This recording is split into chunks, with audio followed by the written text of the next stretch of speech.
Welcome, everyone, to the Umana Yana podcast. I'm your host, Josh Jaipal, and today we are joined by a very special guest, one who has been very instrumental in me being where I am at this very moment today. So I want to flip it Aw. on over to her to introduce herself, and then we're going to jump into what's going to be a great conversation today. Over to you, my My friend. name is Ceci, and there isn't a big introduction because right now I am just rediscovering who I am, and I'm just figuring that out like you. I love it. Awesome. Well, I'm glad to be figuring it out with you. And I know. on that note, Cece, I want to set the tone for everyone who might Okay. not know either of us, right? There's a pivotal conversation that happened with us, and I can't remember Mhm. the date, but I want to say it was like October, November-ish of 2023. Is I that wanna accurate? say because I was pregnant with Elvie, so it would have been, uh, winter or early spring of 2024. Okay. Yeah. All right. When did you Awesome. guys sell your house? Well, we kind of made the decision early January, so I know that it So it had must been have been brewing around based on then. our conversation. Yeah. It So must have been around then. yeah. All right. So to set the tone for everyone, we were both once based in Ontario. I was Mhm. in Innisfil, which is near Barrie. And essentially, we were at this crucial point of trying to figure Mhm. out, like a lot of people, what am I doing with my life? A lot of things just weren't making sense, from the ecosystem to the personalities in my life to the math not mathing. And it was kind of just like, I can't work more hours in the day to make more money to sustain this kind of life. And for a lot of Well, and folks, you weren't happy, like, you were not happy. that's a big part I there. wasn't happy in my life either, like, you were miserable. Yeah, absolutely. Yeah. I mean, even though I didn't necessarily express my inner turmoil, I'm sure I radiated a whole ton of absolutely negative charge energy coming from me. And you've been in our life, and you were chatting with Suki, and I think Mhm, it really became apparent that we all needed to sit down and have a conversation, especially given your mhm, expertise and where you were taking your own life, right?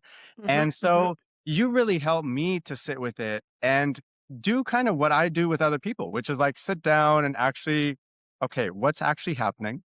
How does that Yeah, make and you let's feel? figure it out. Yeah, let's run some numbers, right? And that was such a big turning point for me. So, without jumping into too much detail, I just want to say first off, thank you for that, because I can't tell you how that really shifted the trajectory of not only like my lineage, but I think our collective lineage as a couple. Yeah, And I love overall, just that. what our own ecosystem thinks is even possible. And Yeah, so, I just want to say thank you for that. I love that. Well, Yeah. you're welcome. I think something I remember from our conversation that has always stuck in my head, and I remember, like, yeah, you were angry. I don't think anyone that actually knew you in the business that you were in knew that about you, but obviously I knew because I could tell. Yeah. And I remember you telling me or saying, asking me, you asked me, and you said these words. And if anyone thinks he doesn't talk like this, you obviously don't know him very well. He said, "Do you think that this makes me a little bitch?" And I was like, living a life that makes you miserable makes you a little bitch. um, and I think that what people can take from what you said, that comment is like, well, would you rather live in that headspace or do what it is that you want to do? Right. Yeah, You very know what I true. mean? And I think, like, I always remember you saying that because you were angry that day, like, and not, you weren't mad at me. You were just angry because you were frustrated with your situation, as was I in my life too. But I just remember that. Does leaving all of this make me a little bitch? And it's like, no, but staying probably makes you a little bitch. Mm, yeah. And that's a perspective that I honestly wouldn't have been able to connect with.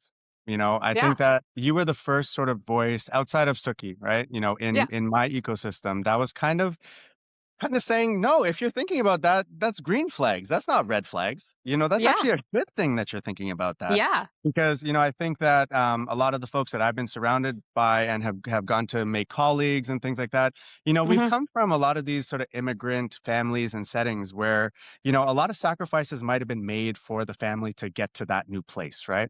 So now Yeah. it's like, Yeah. oh, you carry all the honor and everyone behind you, make it worth it, essentially. Right. Yeah. So I remember when we sat, we had scheduled this meeting, a little while in advance. And I remember one of the things that was frustrating me so much was I think I had two laptops and my work phone open because all of a sudden I Yeah. had to be Like, roped you into just something. couldn't, like, not be plugged into what we were doing because you were super plugged into what you were doing because you had a job, you had an obligation to do that job. Yeah. But, yeah, I think I remember that moment so well because of what you said, and I was like, "Okay, you obviously are fucking miserable. Yeah. You're miserable." And, like, so was I. Like, I was fucking miserable too, guys.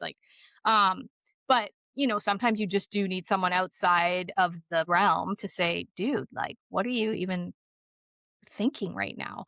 Yeah. And I think because you guys put so much love and care into what you were trying to build there, but, like, so did I. And then just sometimes it's not aligned anymore, and it takes not being a little bitch to figure that out. Yeah. You know what I So mean? true. It Yeah. does. It's like you wake up and you're like, for me, it was 2020 so we shut down. And then, I was just like fighting to figure out when we were going to open back up and, selling shampoo and doing all the things. And then when it came time to open back up, I was like, oh my God, I hate my life. Yeah. I freaking hate this. I don't want to go back. I really have enjoyed staying at home with, at the time, it was just Molly and baking bread and just doing things that don't require a ton of effort. Mm. Do you know what Yeah. I mean? Yeah. And it took 4 years for me to finally, like, be able to unplug from it all and close the salon and do all of those things, but I think that in 2020 was a pivotal moment for a lot of people where they were like, "This doesn't feel good anymore, and I need to get out of here." Yeah. And Cece, you've always been very open about, your successes, your challenges, all that kind of stuff. Mhm, So, mhm, to lay a little bit of the context, I mean, you're a very established entrepreneur and business owner, mhm, and you've done some things that have really taken off in an incredible way, right? mhm. So, I think from the outside looking in, was this kind of a reality for you where a lot of people kind of looking and be like, well, you got it all together. What do you mean Yeah. you wanna Oh my change? god, What yeah. what do you mean? Well, I think, like, yeah, people looked at me like I had 6 heads when I, like, actually announced that I was closing the salon because, yeah, like, we're a multi six-figure business. I did very well. Like, I looked like I had my shit together, and I had my shit together. I just was not happy. And I Mm, think, like, and people think that this is crazy, but people think that money is everything. And let me tell you, being broke, it sucks because that's what I am right now. But, but the only thing at the time that was making me happy was having 10 grand deposit into my bank account on Sundays. And, like, that's not enough. right. That is not enough. And people think that it's going to solve all your problems. Like, trust me, it's awesome. But it's the only thing that was keeping me going. And that is not enough. Right. It's not enough. Yeah. And people that think that that's the answer, it's not. It's doing something that feels aligned. Like, you have all these ideas, right? People are scared to leap and take the ideas or say what they wanna say or whatever the case is. Mhm. And it's like those moments where you leap is when the abundance shows up, and I said that to you guys. You did. 100% you did. Yeah. 1,000,000%. I do remember that, and it was like, there was a giddy feeling within me as you said it, because it's like, I believe it, and I've seen it happen for other people, but can it happen for me? Like, I think that Well, not was if you're a very little bitch.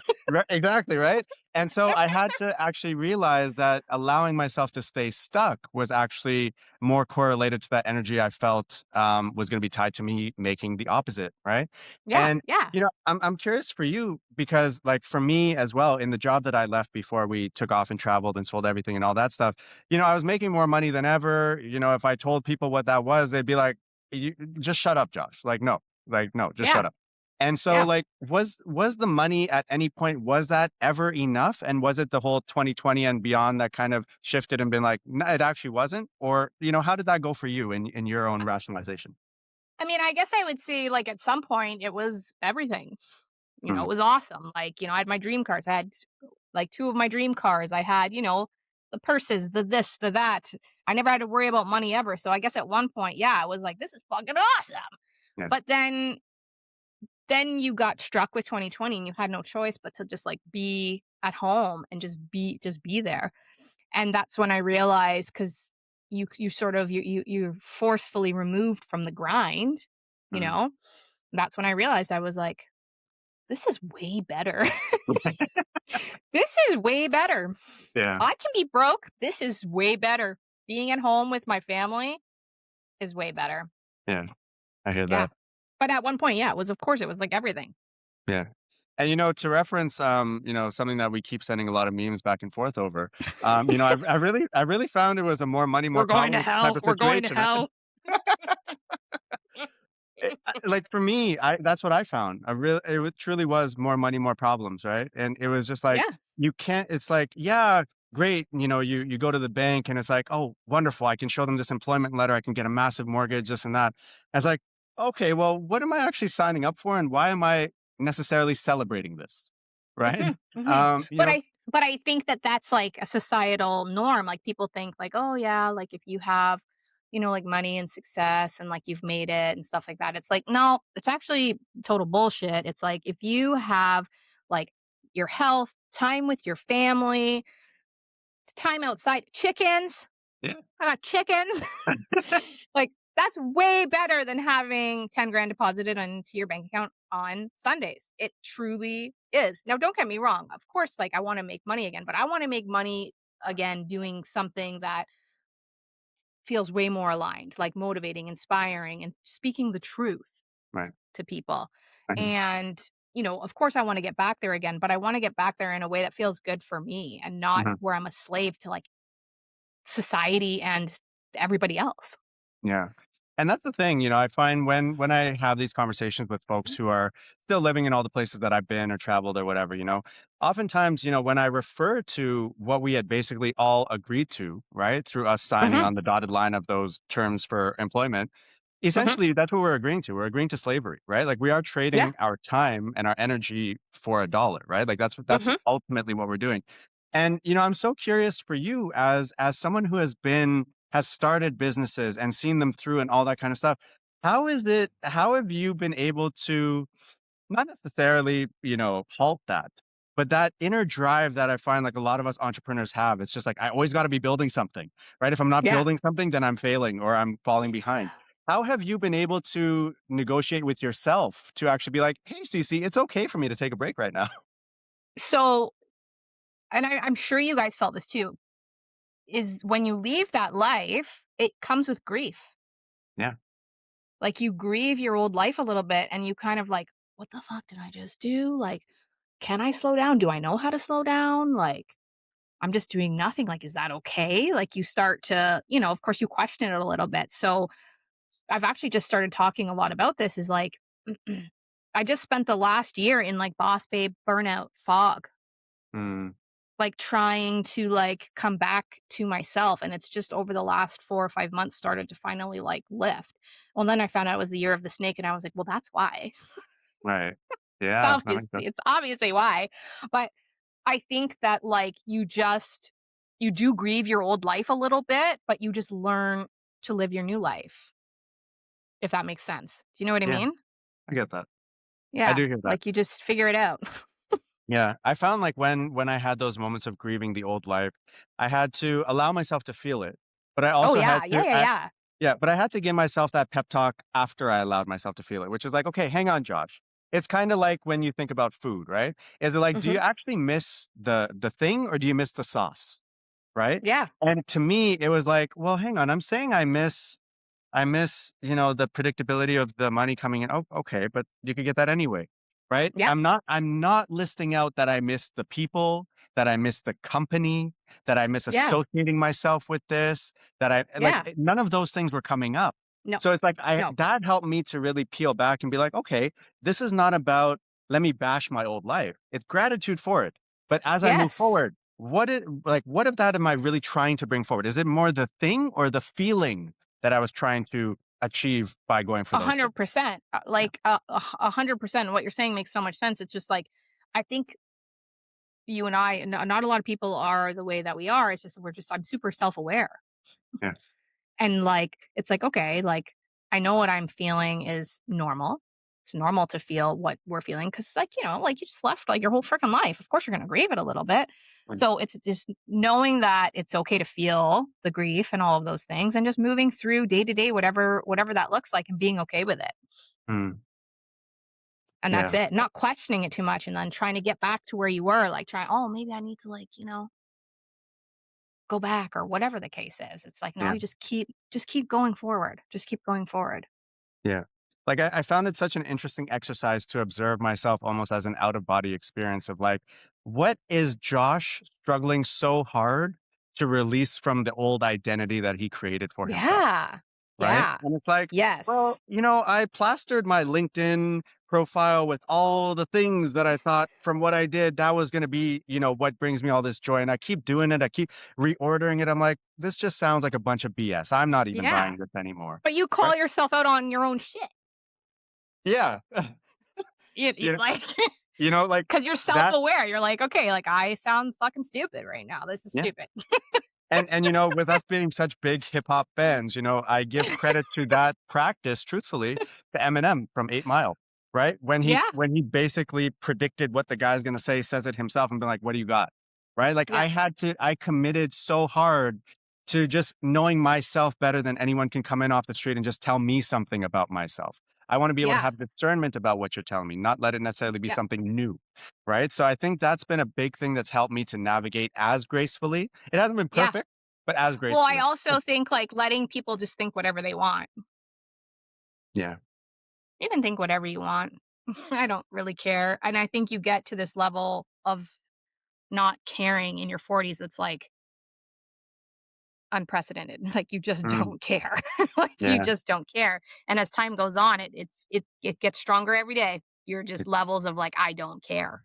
I don't I care." hear that. I hear that. You know And, what I mean? like, I'd love to know from you, like, how do you manage, receiving, unsolicited advice from those around you around how you ought to live now?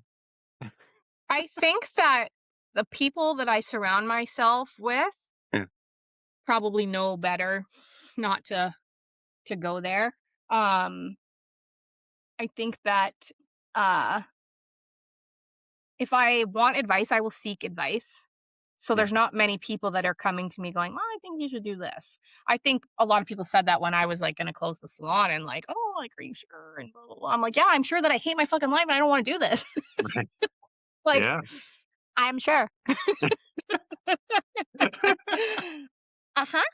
Um, everyone's gonna have opinions, but I think I've just gotten to a place in my life and people in my life where I'm just kinda like, no one really comes to me to say that. If anything, they're coming to me and asking me what they should do and I asking love me that. for advice, right? And I think that's so wonderful, and I think that's part of almost like the arc that happens when someone sets out on this journey. It's like the Yeah. usual. It's almost like the ridicule. Have they gone off the deep end? What's happening? Oh, they've been able to sustain it. Okay, now let me ask questions, and maybe they're onto something. You know. Yeah.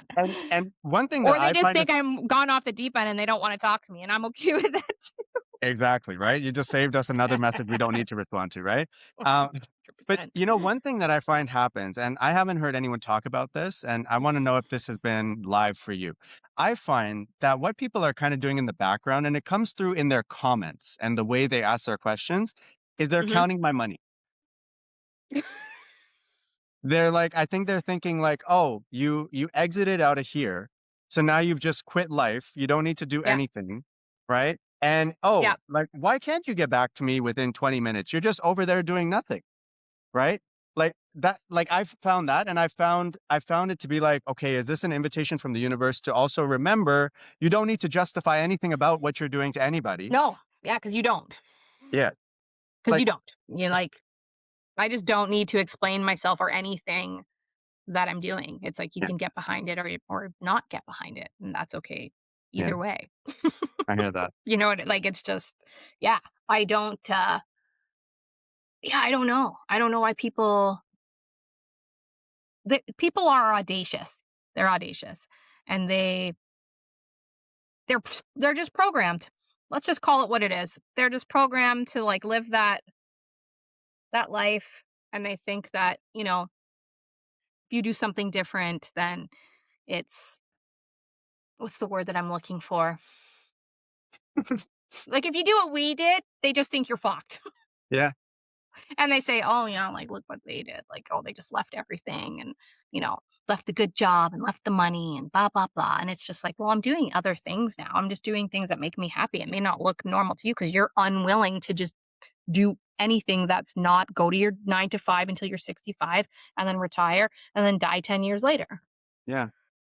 And that's part of what I felt like I was actually honoring life and the work that I did and was paid to Yeah. do by actually walking away because I worked in investment retiring to help people save enough money through their investments to actually retire. And it's like, guys, are you looking at any of your own numbers here? Because I can tell you right now, you're not going to be able to retire in this lifetime. Right? Yeah. So, it was almost like I felt like I was keeping alive something that was already dead and just soul sucking essentially, which is an industry Mhm. that's designed to dupe you into thinking you have an actual end date where you can start to enjoy. And I feel like a lot of people that are working like a 9 to 5 also feel that way, Yeah. but they will never leave. And why do you think that is, Cece? A fear. A fear of the unknown, fear of not succeeding at the next thing. So many reasons. Like, uh, if you look at some of those TikToks and you see, I've seen some of them where they're like, oh, like if you had like one piece of advice to tell people, like, and they ask these successful people, and a lot of it is like spend more time with your family. Mm, Uh, yeah. just don't worry about these types of things. You know what I Right. mean? Do what you want. Do the things that you love. Like, don't hustle till you can't hustle anymore. And I saw a lot of those, and it's like almost every entrepreneur that's like in their, you know, say 70s or 80s, like that's what they say. Yeah. It's true. And a lot Yeah. of those, like, I mean, I've seen so many, like, I'm sure a lot of us have seen a lot of those, like, people out there on their deathbed and like, what's the one thing that you wish you had done? And it's the same thing, right? It's like, it's very templated, very cookie cutter. Like, it's just a cycle that keeps repeating because so many of us keep falling into the same one. So it's like, it's not even new Mhm. advice. It's like reminders of things that we've heard time and time and Yeah. time again. Right. Or And just simply playing it safe all the time. Like a perfect example is when Matt's dad was on his deathbed, literally on mhm, his deathbed, he never went on a plane. In his whole life, he was 65 when he died. He never went on a plane in his entire life. And like mm, that was one of the regrets that he had. He's like, "Oh, hopefully I get out of here." We all knew he wasn't getting out. Like yeah, he had brain cancer. He wasn't getting out. And oh, when I get out of here, I want to go on a trip somewhere. I want to go on a plane with you. Because we'd always ask him, like, why don't you come to Cuba? Come to Mexico, come to fucking Manitoba when we would fly out here. But right. he just would not get on a plane. But it's like I remember that moment so vividly because it's like such a simple thing. Like, you want to go to Jamaica, get on the freaking plane and go to Jamaica. Yeah. I hear Like, that. you could be on your deathbed one day going, "Oh, man, like, I never went anywhere, did anything, didn't do the things that I wanted to do, and for what?" Yeah. I hear that. And To lay like on your that's such deathbed a and go, "I wish I got on a plane," like, that's horrible when you think about it. yeah. And I think like people who tune in for this conversation or maybe watch us live in real time, right? Yeah, I'm not discounting the fact that we have come to a place where I think some might deem it a privileged place, right? Where we make a certain amount of money, this and that. So we get to the point where we see like, okay, money won't be the thing, because it's right? not the thing, it's not the thing, like, it's great. Yeah. It's a great resource. Do I like being this broke right now? I do not like being this broke right now, Yeah. but I would not trade this for anything.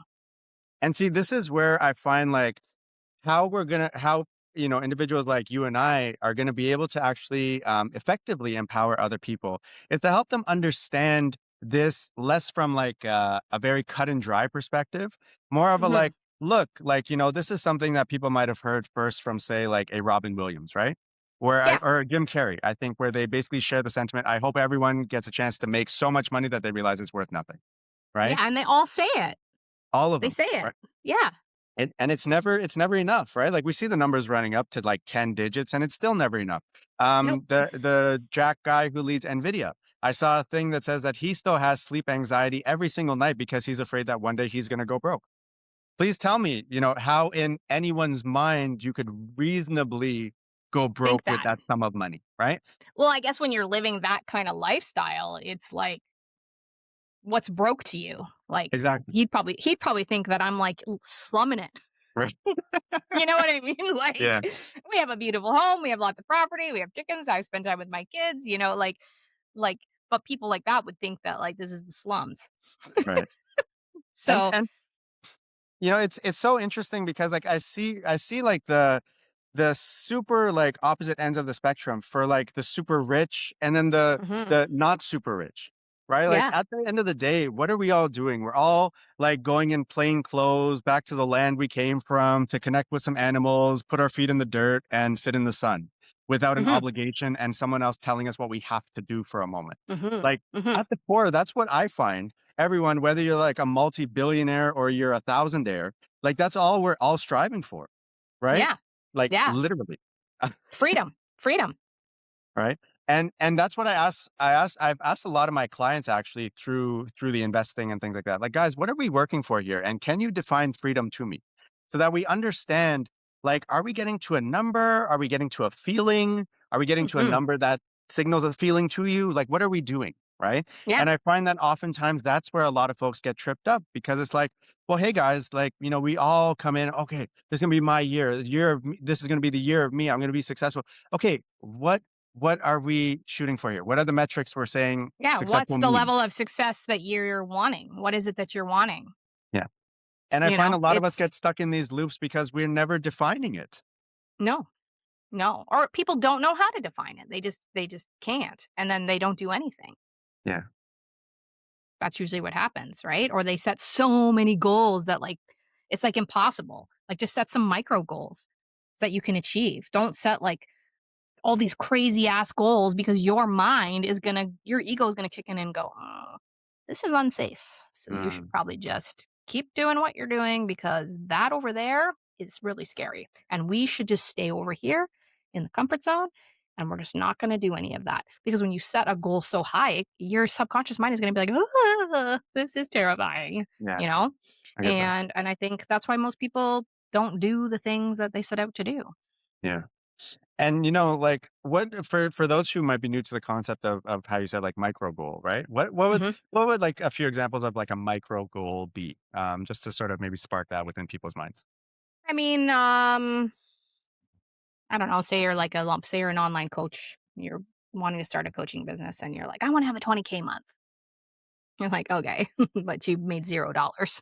Yeah. So maybe you should ask for like $100, maybe one client or one digital product to sell, or like you shouldn't be going into it with like, my goal is to make 20K months in 90 days. Yeah. Like set yourself a realistic goal. Or let's talk about weight loss. Because that's a big one for people is, oh, I need to lose 100 pounds. You do. Okay. Fair. You do. But let's start with five. Let's start Gotcha. with five. Let's say I want to lose 5 pounds by the end of February. Like that's attainable. Got it. I think when your mind sees this, like your ego's going to kick in and go, no, you can't do that. That's way too scary, way too big of a goal. Yeah. And your ego keeps you stuck. That's what Right. happens. Yeah. Right? So just set a small, attainable micro goal, just something that you can reach. Like, oh, I should start walking more. I'm not going to go out and walk 10 kilometers. I'll go walk 1 kilometer, you know? Yeah. Just start small, do it something so that doesn't scare your mind. And then once you've done those things, then add more things that are attainable. And then Yeah. eventually little goals help you hit the big goal. Yeah. Do you have like certain accountability tools that you use that you find are really successful at helping you, not only observe the momentum you're building, but keep it going? Um, Yeah, like when I have tech issues with every freaking thing that I do, I realize that it's the universe trying to stop me from from trying to succeed. Um, I sort of like I see a challenge or a problem, whatever people want to call it, and I just kind of go, I just kind of laugh, right?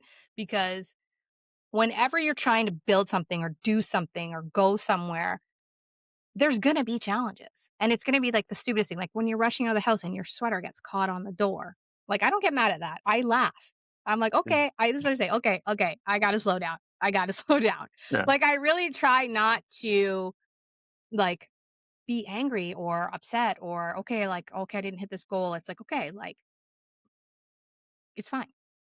Just calm down, be chill." Like, I don't there's not a lot of room for anger in my life just because what's the point? There's there's things that could make me angry, but it's just like, this is part of the story. Mm. Remind yourself, it's just part of your story. It's just part of the story. Whatever happened is just an opportunity for you to say, "Oh, that happened to me too." Because people are like, "Well, then this happened and this happened." It's like, "Yeah, me too. It Yeah. happened to me too." And I just kept on going because you can't you can't be a victim of what happened to you. You can't be a victim of your circumstance because if you do that, you're just going to stay stuck wherever it is that you are.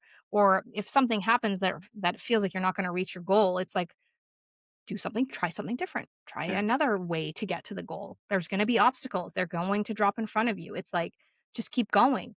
And I know that sounds so cliche, but at the end of the day, look, I'm rhyming. The end of the day, what can you actually do? Right. It's a The good thing point. has already happened. The thing has happened. Let me just what am I gonna sit here and dwell on it? Like, oh man, this Yeah. happened, so I just can't keep going. Well, that's bullshit. I hear that. It's bullshit. You can keep going. You're just choosing to listen to your ego and just stay put when really you could keep going. That would be fine.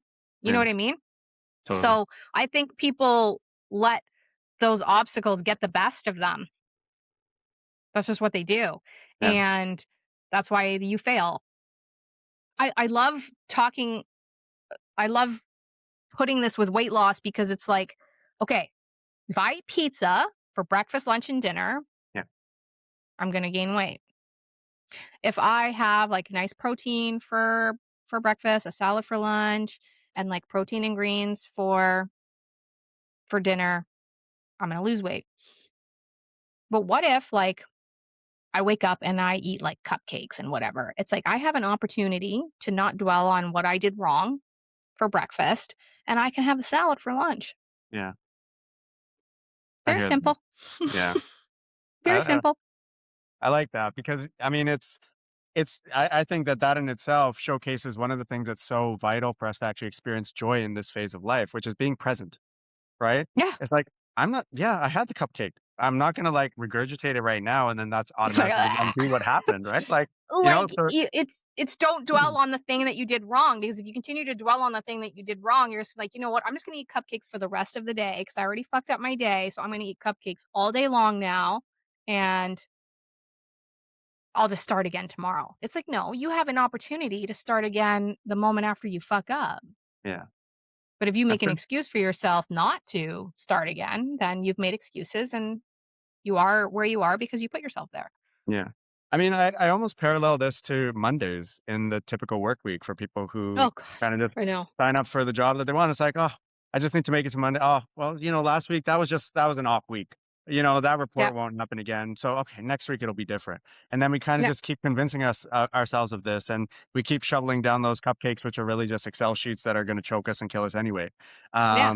And so I think that it's so important for us to, be able to actually connect with some of these feelings and things like that that actually do Mhm. emerge. Like, as you were sharing that around, like, being angry about certain things and not having places for anger in your life anymore.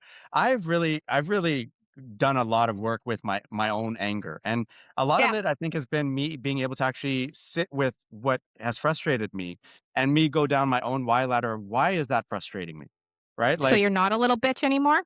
not anymore. I'm only like 5%. Right? But 5% little bitch. But, like, for example, I caught myself being angry, I wanna say, like, a month ago at my blender, right? Because I was trying Yeah, to like blend a sauce, and I had my guest was there, and I'm like, "Okay, like, this thing is not blending."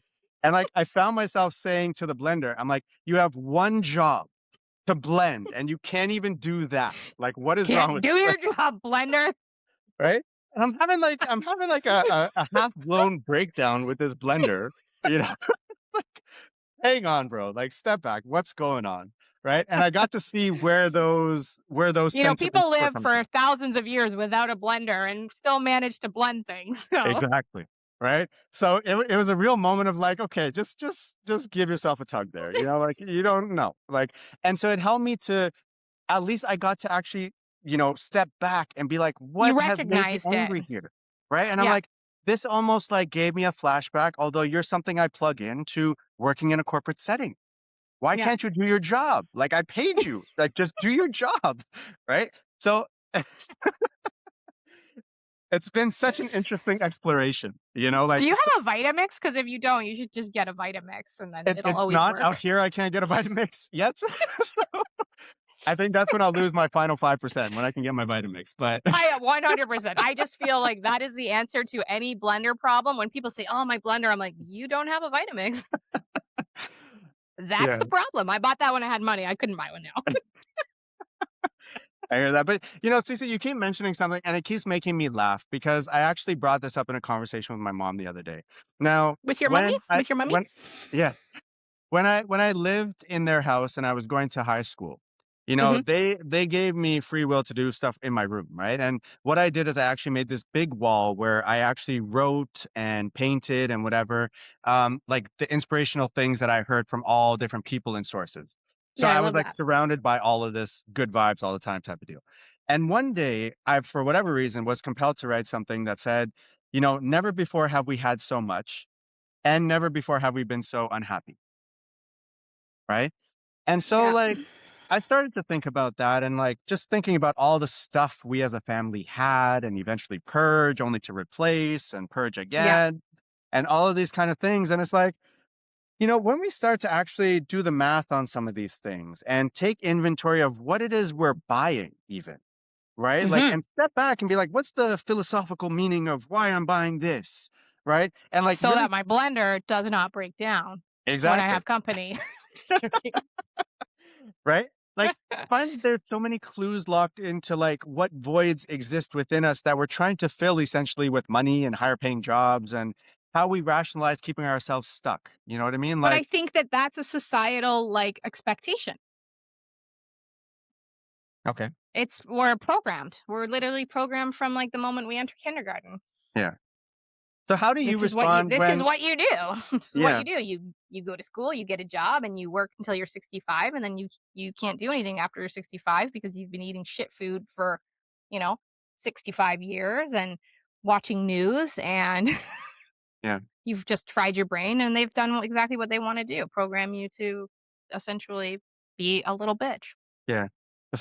Well, how have you had success in these conversations with folks though? Like, because I find when like certain words are ultimate trigger words, right? Like I find with people. So programming is usually one of them. Conspiracy theory is another one, right? So like how have you found success when talking to folks who might be new to these types of ideas and thoughts and whatnot around the idea that we have been kind of programmed to just follow a very predictable pattern?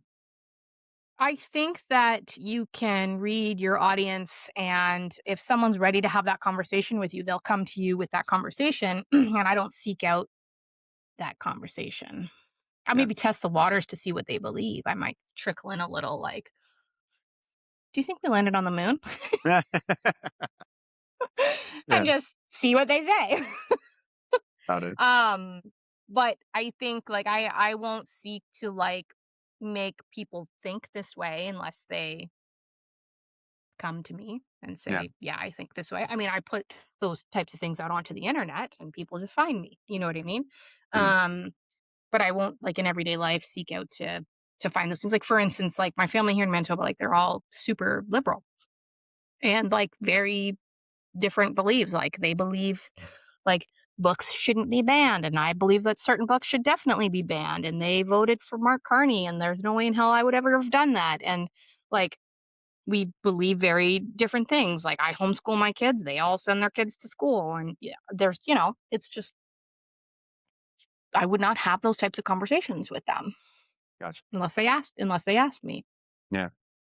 Yeah, I've seen it go really off the rails. Like, I think initially, like, naturally, you're super excited to share the good word and all that with everyone, and then I start to see, like, the looks, and it's like, "Okay, well, I guess I had to adopt more of what you're talking about here," which is, like, Mhm. make it clear that if they have questions, yeah, you can come to me with questions. I'll be open. I'm an open book with Yeah. you.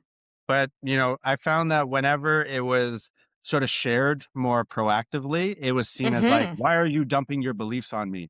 When I mean, that's kind of just it's just sharing an opinion and observation, right? And I think that part of what I want your take on, Cece, is, I think that what has been a little bit frustrating through the process of leaving behind that sort of programmed ideal of what life needs to be and shifting into one that's more satisfactory to me, right? Is this idea of like, you know, going to school, being prepared for the world, this and that, right? And then you're supposed to just sort of lock in and commit to that life that you have, studied for 4 years or whatever it happens to be, right? Like I see a lot of this pressure to stay stuck in that because perhaps the generation before us hasn't obtained a degree, for example, Mhm.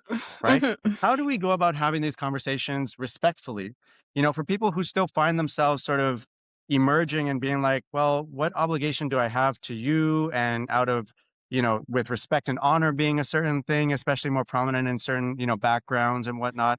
How do we really not only have these conversations as the people who are experiencing that, but what advice would you give to the people on the receiving end so that they can actually hear these things? Because these are things that they might not have personally experienced themselves. I think that, I would just do what you wanna do anyway. Yeah.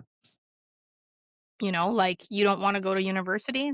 Tell your mom and dad that I don't wanna do that, so I'm not gonna do that. And I think that, you just have to push back a little bit. Just have to push back a little. Like, even when I was gonna open my salons, everyone told me not to. Yeah. They told me not to.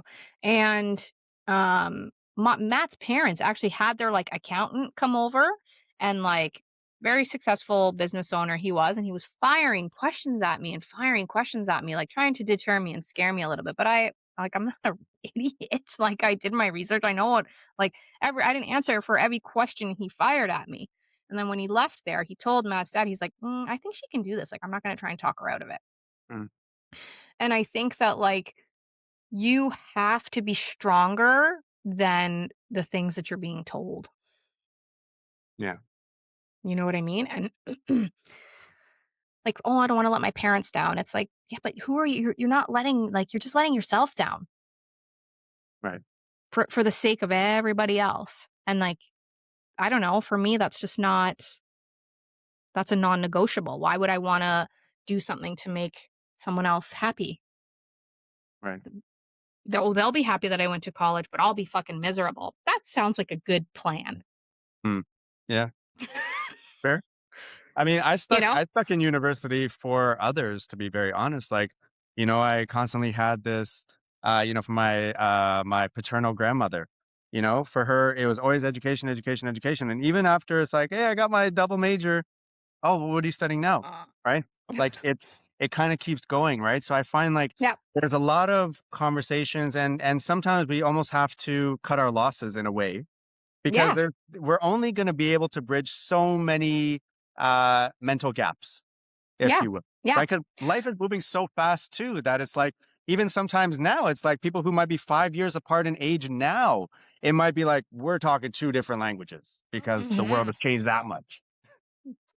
Well, it's either they're willing to see that it's changed or they're not willing to see that it's changed, you know what I mean? Yeah, Um, but I think that, like, hopefully we have a generation of parents like myself that are just like, "Do what you wanna do. You don't wanna go to college? I didn't go to college. You don't have to go to college if you don't want to. I'm not gonna push them to do something that they don't wanna do. I let them lead with their interests. yeah, They'll figure it out. You have to let them first of all, we forget that, children are people. Like, they're gonna figure it out. They're people, you know what I mean? Of course, we guide them because 'cause we're their parents and stuff, but, like, I'm not gonna push them to, you know, do anything that they don't wanna do. Like, for instance, like, this is something silly, but, like, Matt will be, like, really on Axel for wearing his shoes on the wrong feet. okay, And I go, "You don't have to change them, buddy. You can wear them like that if you want to." He's gonna realize pretty quickly that it's freaking uncomfortable. and he'll change them himself. Right. Or one day he'll learn to put them on the right feet. Just let him do his thing. If he wants to wear two different socks, two different colored socks, and clothes that don't match, you have at her, buddy. Mm. Yeah. You go right ahead. You wear that. You want to wear that. You want to wear your Paw Patrol costume today? You go right ahead. Sure. Now, of course, like I'm not saying let your kids do whatever they want. You know what I mean? But Mhm. I let them have freedom of choice with things that have to do with them. Right. I'm not gonna let them go outside and play with fire. Oh, I wanna play with fire. I'm not gonna let them do that, but, like, things like just little choices like that sort of sets the tone for them to think for themselves. Yeah. Absolutely. Like, one thing I do with my daughter, and I've been doing this for years, is, like, something you see parents do all the time, like, the the kid will bring over a drawing and the parent will be like, "Oh my god, this is the most beautiful drawing I've ever seen in my life, and you've done amazing, and this is so great." And it's the ugliest fucking drawing you've ever seen in your life, okay? But you're affirming this to them, "Oh, everything you do is amazing." And I will say, so Molly will bring me something and she'll show me, and I started doing this, god, she's 7 now, so I've probably been doing this for about 4 years. And I say, "This is really cool. Like, what is your favorite part of this? What do you love about this?" Yeah. And, I let her decide, like, "Oh, I really like, the black scribbles," or Yeah. whatever. And I'm like, "Yeah, those are pretty cool." Like, I let her decide what she likes about it first. And then I tell her, "Well, I like, the blue scribbles." Right. So that she gets to decide what she likes about this drawing. I don't sit there and go, "Oh, this is the best drawing you've ever done. This is so beautiful." I let her tell me what she loves about it. And now what I've noticed, she'll bring something over to me and you know what she says? Huh. "Mommy, what's your favorite part of this?" Wow.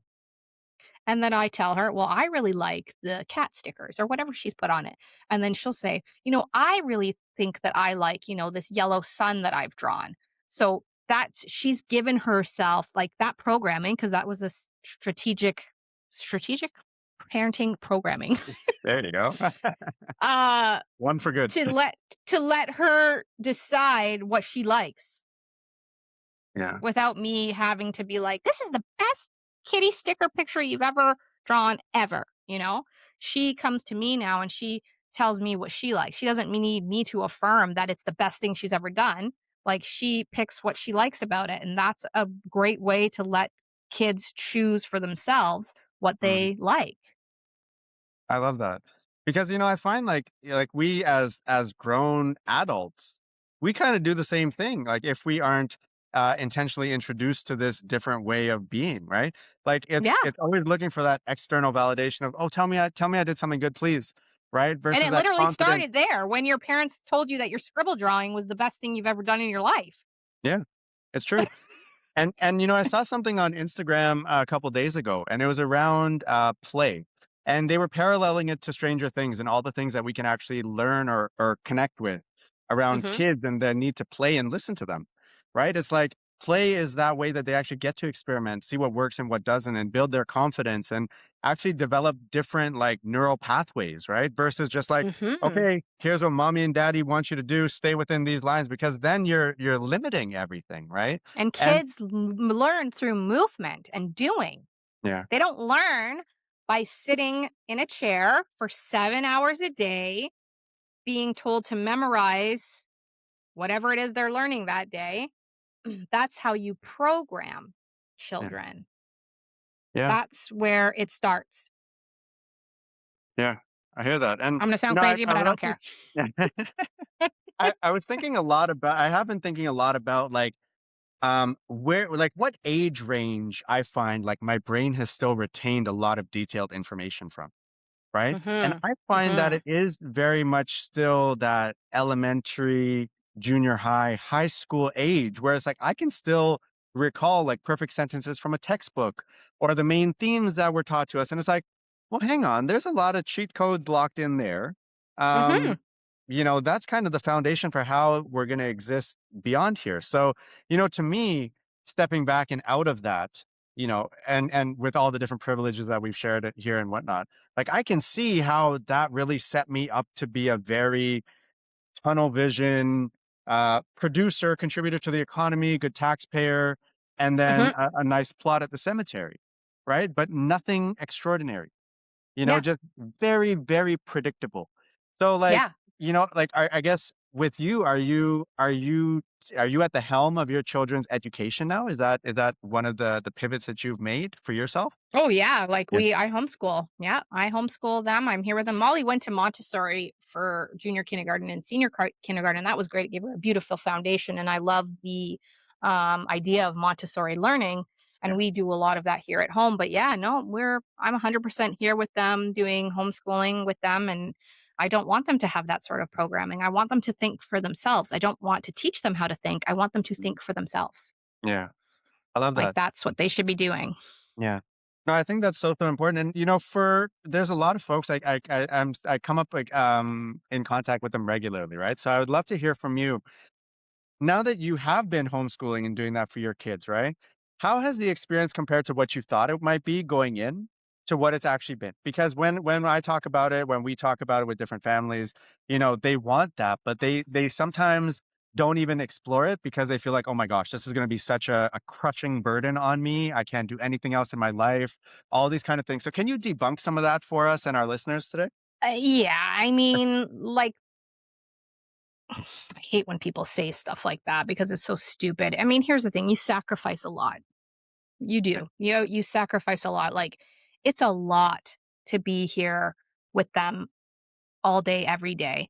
I'm not gonna say that it's like, sunshine and roses all day long because it's not. It's challenging. But school takes me 2 hours. Okay. Like, it takes 2 hours. We hit the 4 core subjects every day, and then this is just how I do it, Yeah. and then we pick something else. Maybe she wants to color, that's art. Maybe she wants to learn about some musicians or music or whatever the case is. Maybe she wants to build Lego. Maybe she like, whatever they wanna do, play outside, play in the mud, I don't care. Yeah. All of it's learning. It's all learning. It's play-based learning. They learn by playing. That's how children learn. Again, they don't learn by being like this, stuck in a classroom like this all day, stuck every day. That's how you brainwash them. Yeah. Um, but it takes me 2 hours, and the rest of the time we just do whatever. We Okay. play outside, we go in the garden, we go see the chickens. Well, in the winter we don't do much because it's like -30 here all the time. Yeah. But like they just do whatever. We bake cookies. There's math. That's math. Like, people overcomplicate it. Yeah.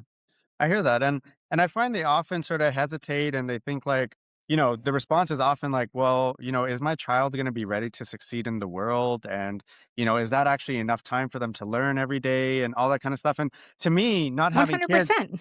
I can't personally respond to that because I haven't done that and I don't have kids myself. But, Mhm. what do you see as someone who's preparing young people to succeed in the world? Like what's your take on that, and how would you respond if someone was comparing, say, "Oh, I send my kid to traditional way of doing education versus homeschooling." Like how would you respond to that?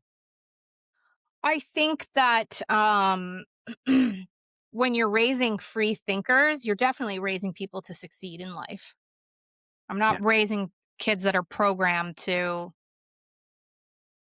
what is it? Follow the dotted line, if Yeah. you will. Um, I think the world needs more free thinkers, and I think that if you want to send your kid to school, I don't care. Like, send your kid to school. That's great. Like, some things. Sometimes people are like, "Oh God, I could never spend that much time with my kids," and I'm just like, "What is wrong with you? Like, why would you not want to spend that much time with your Right. kids? My kids are a blessing." Excuse me, and I love being with them and spending time with them and watching them grow and blossom. Like, it's so rewarding. But like, when you think about it, for instance, like, the sizes of classes right now are ridiculous. And if your kid is struggling with something and there's 25 other kids in the class, how is your kid going to get exactly what he needs to succeed in life if they're not giving him the attention that he needs on whatever subject it is that he's struggling in? And they don't fail kids anymore. They just push them all through. They just can't fail anybody because, Yeah. that would be terrible. Um, how is that person going to succeed if they've been left behind but they push them through anyway? Yeah. That's a really Like, great point. yeah, because they don't fail kids anymore. That's not a thing. They don't leave them behind. Yeah, No one and left behind. the supports aren't in the schools anymore, right? I mean, they've No. basically been wiped out. So, I mean, I think that's often a misconception as well, Yeah. amongst parents, that there are these resources within the schools that can actually support these large populations of kids. Like Yeah. I heard of I heard of one individual who's essentially working as like the social worker, if you will, for the school. And they have Mhm. like 20 schools that they themselves are solely responsible for rotating between. Mhm. And it's like, Mhm. hang on, guys. She's probably supporting some people in states of burnout and all of these things. And we're just positioning this person to end up in the exact same spot. So we're clearly Yeah. not thinking very well about much of this. Well, and the children that are struggling aren't getting the help that they need. Like, for instance, like we still hit every 4 subjects with Molly, but, like, she was really struggling with reading. She just was. And so we've really been able to, like, hone in on, like, the way that she needs to learn to grasp the concept of reading and letters and putting the words together and all of those things. And just a few weeks ago, she says to me, "Mom, I'm getting really good at reading and writing my letters now." And I Yeah. was like, "I know." Because Land it. you're able to see what they need because you're right there with them. You know what I mean? And Yeah. I think that a perfect example is my brother has a learning disability, is dyslexia, and they just, pushed him through every grade. And it wasn't until we moved to the States that he got the help that he needed. Oh, wow. And you know what grade he was when we moved there? Grade Brilliant. 9. Wow.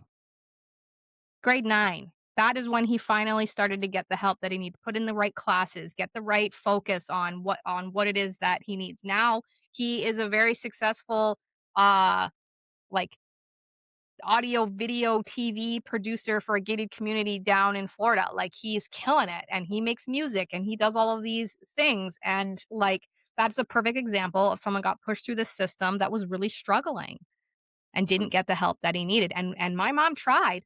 They just they don't care. Right. Just push them through. Just push them Yeah. through. I hear that. It's sad. Yeah. It really is. It really makes me sit and wonder, like, what is it that we're shooting for here? Like it's almost like we're trying to get an A on the report card of the education system by just, you know, failing everybody essentially. Like we're trying to do the opposite of what they actually need. And Yeah. that kind of makes me wonder, from what you've seen. So did your kids at all go to like a traditional school for any point of time, or were you Yeah, homeschooling? Molly, she went to, Montessori for JK and SK. I mean, I guess that's not really a traditional school, Yeah, but she went to a school, like, setting, but yeah, she went to the gotcha. Montessori in Innisfil. Yeah, because I'm curious, like, from what you can tell, how much what these kids are being, taught and things like that, how it's changed essentially since you and I were in school, if at all. I don't think it's changed. The system is the same. It's probably worse because of some of the things that have been added to the curriculums. I think it's probably worse. It's probably worse than when we were there. Yeah. Yeah, Hmm. it's worse, like, especially with the whole, like, just push them through, nobody held back, all of these things, and the class sizes are out of control. You have teachers that wanted a teaching job so they could have the summers off, so they don't actually give a shit about the kids, and then you have, these extremists in there. I mean, it's a cesspool. It's a Yeah. cesspool. I would never send my kids there. The only time I would is if they wanted to go, Gotcha. Yeah. No, but they don't. Molly is like, "No, I don't wanna go." Yeah. One of my siblings, has had the experience of being in kind of some different kind of school settings and things like that. And I've seen differences in the approach, like say a Montessori school and how that Mhm. differs. And I appreciated that. And I've been in some Waldorf settings and I've been like, oh wow, if I knew this existed, I would have made a case to my parents to be in something like this. Um, Yeah. because like I just think about now and it's like, having conversation with say grandparents and stuff. And you enter into those, oh, your generation doesn't know how to do this and that and whatever. And it's like, "Oh, I'm well, worried about them being social. I'm worried about this. I'm worried about that." I was like, "Well, let me just ask you, like, do my children seem antisocial to you when you see them?" right. They're definitely more social than the kids that go to school. Yeah. Like, what do you like? You think I don't take them to see other kids? I just hide in my house with them and homeschool them and don't let them like socialize with other people. Like, Yeah, it's so crazy. Of course I do. for sure. So we take them to homeschool co-ops. We take them to do things with other homeschool families, and they've got friends that go to school and stuff like that. And like, I do kind of like I see the difference.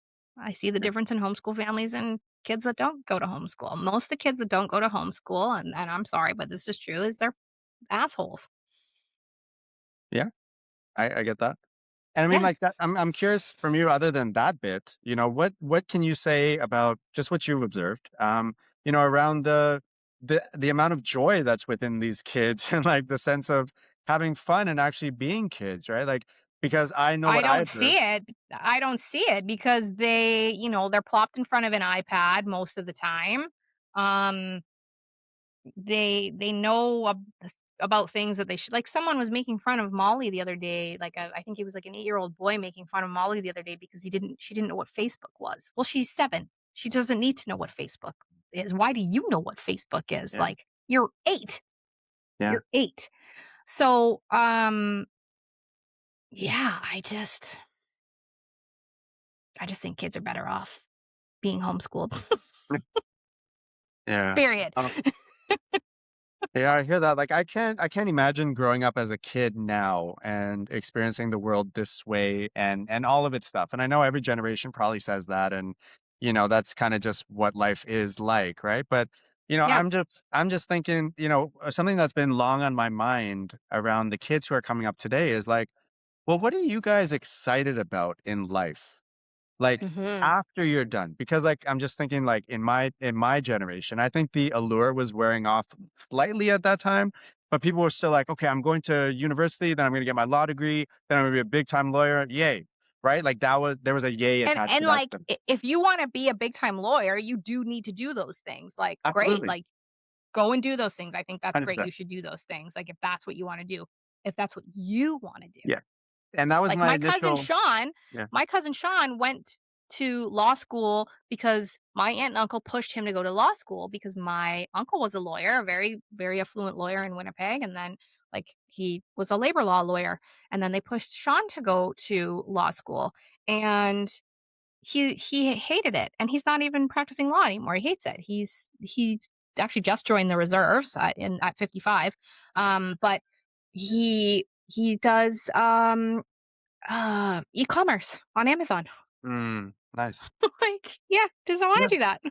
He was And miserable, hated his life because he didn't want to do that. yeah.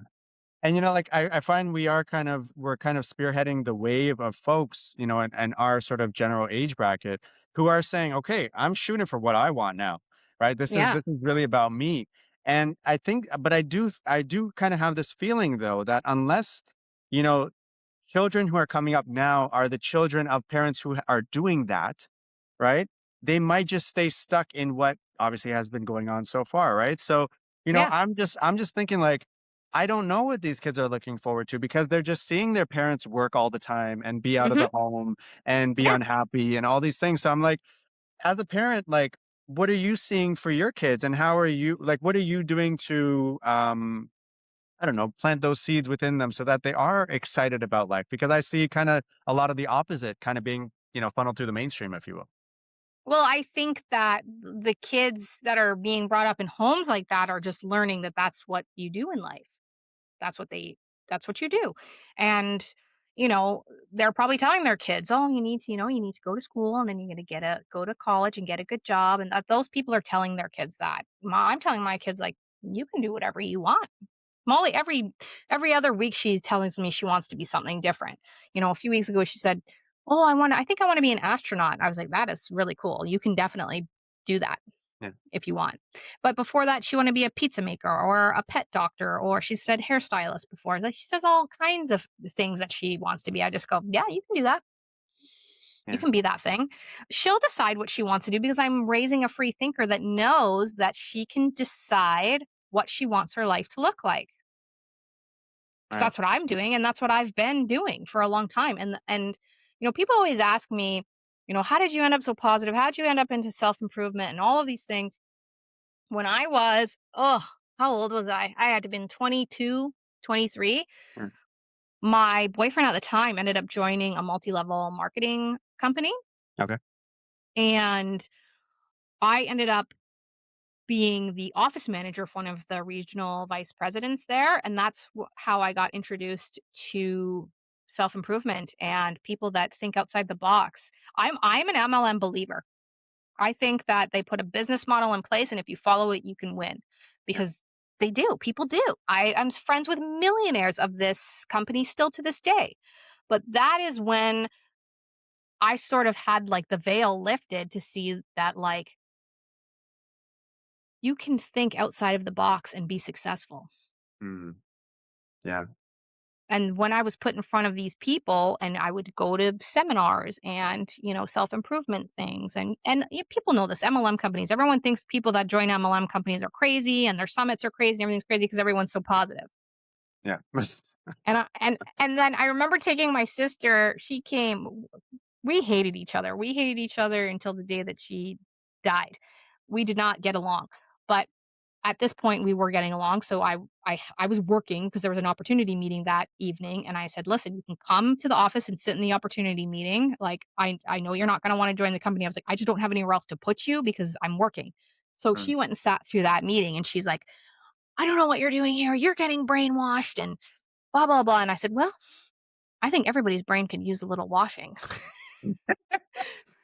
Because if I'm getting brainwashed to think positively and think outside the box and realize that like you don't have to follow the script that society's put on you to succeed in life, I think that I was fine with being brainwashed. yeah. That was for good, no doubt. That 100%.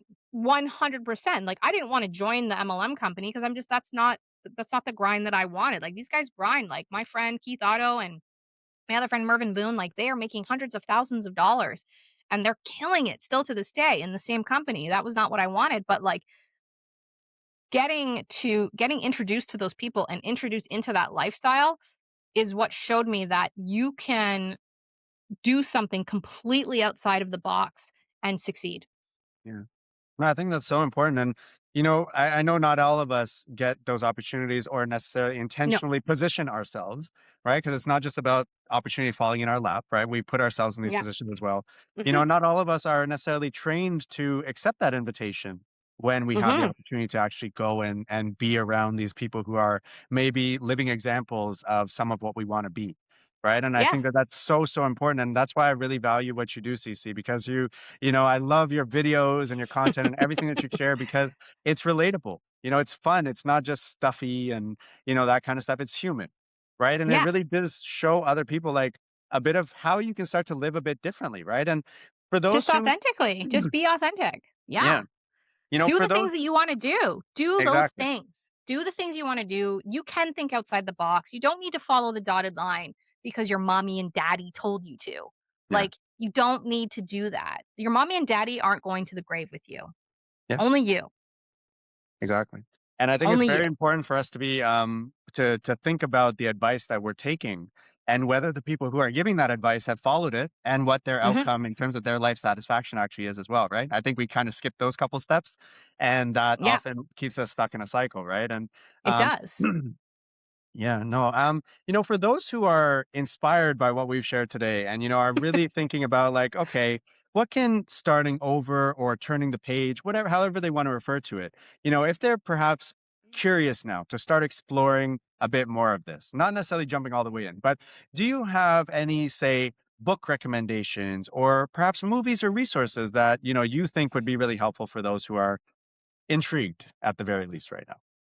I mean, uh, I'm like a self-improvement junkie. I'm always on a self-improvement movement. That's, people are like, "Oh, what books are you reading?" And I'm like, "Well, I just read The Giant Within." Like, I read Think and Grow Rich. Like, I don't read fiction. Right, Um, I think that just start feeding your mind with positivity. Start looking and doing and being around people that are doing the things that you want to do. right, Wake up and don't, consume news. Wake up and consume a really great podcast that's about positivity and motivation and self improvement. Don't surround yourself with people that are negative and like people actually just my very first podcast episode. So I started a new podcast. I did have business as a game. Then I started a new one. The very first episode just dropped yesterday, Amazing. Congrats. and it's called Radically Real. Um, so I talked about these urges that you get. And I'm not going to say them because you have to go listen to the podcast if you want to hear them. Mhm. Right. But there are these urges and these signs that show up in your life when you're ready to evolve. And you just got to start following those urges because they're showing you something. I am a firm believer that source, God, universe, whatever it is that you look to, um, shows you things that are available to you and gives you those nudges on purpose. Your ego is what tries to stop you. Yeah. Just follow the urges. You don't have to stay stuck and live with regret.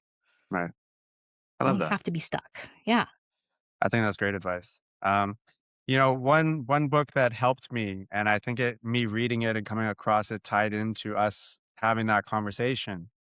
It's called How to Begin, and Mm. I found that that one was a great tool and resource. It gave very practical things that weren't too heady. Yeah. It was very, I can take this out of the box now that I've finished this book and I can start doing some of these things. And sometimes Yeah. I think we just need that bit of a nudge because we think that starting needs to look a certain way or it comes with a certain level of difficulty or upfront No. investment. But we don't think about all that we actually receive from starting over too. Just think about Yeah. often what we lose or might be feeling like we're giving up. Well, Right. because So you operate on fear, like people just simply operate on fear. They're scared to start over. They're scared of what that looks like and what it feels like. That's just a feeling. Like it's just a feeling. yeah, You can change how you feel. totally. You feel scared, just push past that. I guess if I had to recommend one book, I loved Rachel Hollis's book, Girl, Wash Your Face. And there's one chapter in there where she talks about how you keep promises to your friends. You say, "Yep, I'm going to do this for you. I'm going to be there at 7 p.m. I won't let you down. I promise you I'm going to be there." And you show up for your people and you do the things that you say you're going to do. But you don't do that for yourself Right. because Hmm. most people don't. They break Yeah, promises to themselves every day, absolutely. every single day. That's what happens. And I read that chapter and I was like, holy shit, that is so fucking true. Mm, Because I think at the time I was in the middle of one of my many weight loss journeys. I'm on another one now. But I lost 85 pounds naturally, and I was sort of in the middle of that, and I kept saying to myself, like, I can reach every goal in my life. I've got my dream car, I've got my dream business, I make lots of money, I've built this life that I love, but I can't reach that weight goal. And that book is what really like set my ass in gear to like really focus on my health because it's so true. I keep promises to everyone but myself mm, yeah, in that one area of my life. You know what I mean? And I I got think if you can look at it that way, that you're breaking a promise, I wouldn't want to break a promise to my friends. I don't want them to, like, especially ones that I care about. Some I would break promises to because I don't give a shit about them anymore. right. But there's certain people I would not want to let down. I got you. So why would I want to let myself down? I'm the most important. I'm the only one. I'm going to be the only person in the ground when I die. That's who you need to take care of. That's a great message, and thank you for that. And that makes me think of the idea of paying yourself first. And the growing importance of that. I find, especially as we do step away from the predictable trajectory of life, if you will, right? Hmm. Because time can get away from you, and a lot of times we need to make sure that we are good before we're being in service to other people, whether that's our partner, Hmm. our kids, people that we have responsibility to, right? And I find that if we actually commit to that, right, that makes Hmm. it more likely we're gonna follow through and do an even better job for everybody else, right? Yeah. So, I Yeah. think If that's you look at crucial. it that way, I think it's a great way to look at it. I mean, for me, it was a big light bulb moment. I mean, I know probably a lot of dudes aren't going to want to read that book, but it is a really great, it is a really great book for anybody because that is just so true. It is Yeah, just so true. sure. Hmm. Yeah. Wonderful. Well, I've gotten a lot out of this conversation, Cece, and I really, really appreciate you taking this time to share, very vulnerably how it's gone for you.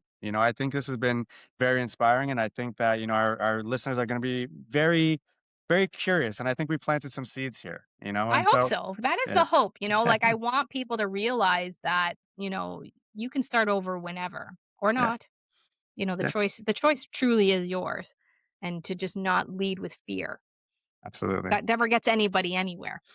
Very true. Very true. So, our invitation to everyone who is watching this episode is we would love to know what you learned, what you liked, and what you loved Yeah. in the comments below so that that can Yeah, and inform future message me episodes. or yeah, message me. I wanna hear from people. I love hearing from people, and I Definitely. love, knowing what, someone gets out of something like this stuff. I love Absolutely. that. And Um with that, Cece, I'd love for you to use this opportunity to share with folks how best to connect with you. Maybe if mhm. you want to share some of the things that are coming up for you in 2026, maybe some of your services. And if you wanted to also just make it very clear for folks why they might want to connect with you for some of these. Well, if you think that in life you're being a little bitch, I will convince you that you are not being a little bitch. There's that. Um, I have some exciting things coming up, some things I can't really talk about, but right now I just launched my new podcast actually yesterday. It's been in the works for a little while called Radically Real. And you can find me on YouTube at Get Radically Real because Radically Real wasn't available. So Get Radically Real on YouTube. There's a brand new Instagram that's got like my sister in law and my brother following me. Okay. And it is Get Radically Real. But if you want to connect with me where I'm most active right now, it's From Hustle to Homestead. And it's From Hustle and then the number two Homestead. And that is where I'm most active in sharing the most authentic version of myself. I do have things coming up, but nothing that I can really talk about yet. I do offer Um, private coaching, but it's a very exclusive and very I don't advertise it, but if you have a situation that I think I can help you with, then I will take you on, but it's not something I take on very often anymore. I think you guys were my last coaching clients. oh, feel very honored. Thank you for that. Yep, you're welcome. All right. Well, you know what? Thank you once again, CC, for this conversation. And thank you for everyone who has chosen to make the investment of time and energy Mm, into sitting with us today. We hope that you've mhm. gotten something out of this. And until next time, everyone, thank you for joining the Umana Yana podcast. Take care.